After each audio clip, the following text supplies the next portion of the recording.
Welcome to another edition of Chamber Champions. Ross Dingle from Port Taranaki.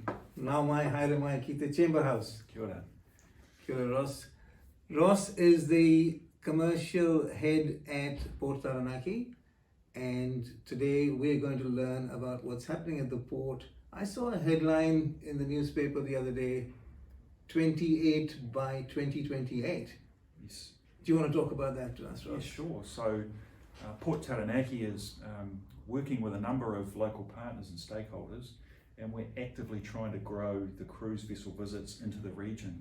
And I think that's really exciting for local businesses, Yes. particularly in that sort of hospitality, tour and retail areas, to provide some really unique Taranaki experiences that make those cruise customers really happy and delighted that they've come here. And so this current season alone, we've got 7 vessels scheduled to come in. So the first one's coming in on the 17th of December, and those go right through till the 7th of March. That'll bring 8,000 cruise passengers into the region and their crews. And they're going to be looking for activities right around the region. So it's a great opportunity and something that I'd really promote local businesses get in behind and support. Super. So 7 ships this season, this summer. 7 ships, that's a record for the port. Fantastic. Which is one of the well-known ships? Any big ones that are world famous? Yeah, well, I think the Queen Elizabeth II's coming in, so that's a very large ship, about 2,000 people on board. I think it's 295 metres long, so that'll look quite impressive coming into the port. But beyond that, Port Taranaki's worked with the New Plymouth District Council, the Chamber, iwi and Hapu, the Department of Conservation, some tour operators, Venture Taranaki. and Venture Taranaki to create a regional cruise strategy.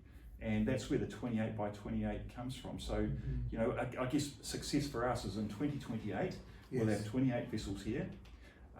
We'll have organisations right around the region benefiting from sustainable tourism dollars.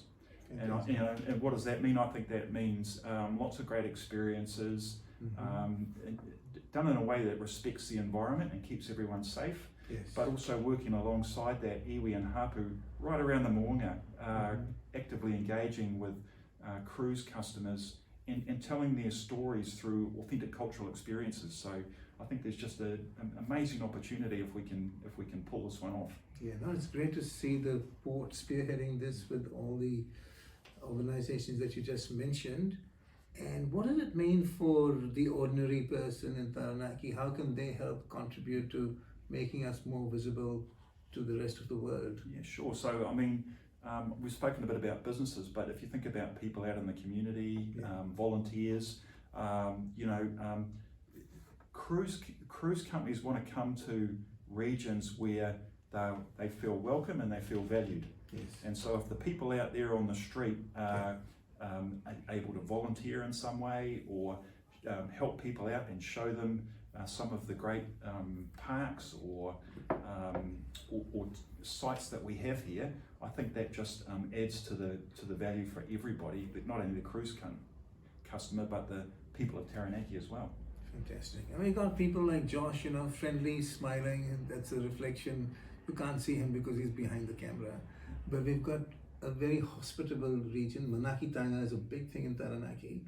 And that's what we need to be doing to enhance that customer or the cruise visitor experience. Yeah, so huge opportunities for businesses, especially in the hospital and tourism sector. Are there any negative ramifications of having these vessels here in Taranaki? I think if we manage it correctly, and the strategy is actually looking at the smaller vessels. So we would expect that about 75% of the vessels that come in will be the smaller category, so they'll have less than 1,000 passengers on board. And I think that's really easily managed by the local community. What we've seen in some parts is where large vessels come in with 2,500, 3,000 people on board and they suddenly flood into a community. It doesn't necessarily work for everyone. So we'd expect we will get some of those, but the majority will be the smaller vessels. Looks like you've thought of it all, and with a nice diverse group. You've got a strategy in place to look after the environment, look after the possibility of people spilling into or overspilling into the region. Yep. And I do understand you're working with the tour operators. So look, well done to Port Taranaki, and well done to you, Ross. Thank you. You're a great leader of Yep. the commercial team there. Thank you. And we look forward to more cruise ships in Taranaki. Thank you, Josh.